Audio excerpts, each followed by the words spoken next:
જુગારધારા હેઠળ ગણપાત્ર કેસ શોધી કાઢતી ભરૂચ શહેર સી ડિવિઝન પોલીસ મહાનિરીક્ષક શ્રી સંદીપસિંહ, વડોદરા વિભાગ વડોદરા તથા ભરૂચ જિલ્લા પોલીસ અધિક્ષક શ્રી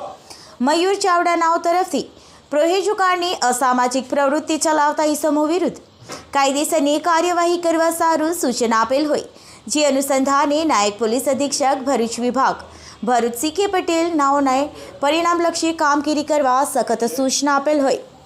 જે આધારે ઇન્ચાર્જ પોલીસ ઇન્સ્પેક્ટર ભરૂચ શહેર સી ડિવિઝન પોલીસ સ્ટેશન નાઓ દ્વારા માર્ગદર્શન હેઠળ બાતમી આધારે મુજબ પ્લોટ નંબર 427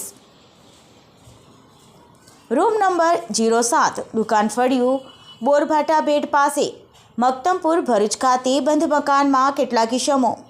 પાના પટ્ટા વડે હારજીતનો જુગાર રમતા હોય, સદર જગ્યાએ રેડ કરી કુલ 4 ઇસમોને રોકડા રૂપિયા તેમજ જુગાર રમવાના સાધનો સહિત પકડી પાડી તેઓ વિરુદ્ધમાં કાયદેસરની કાર્યવાહી કરવામાં આવેલ છે।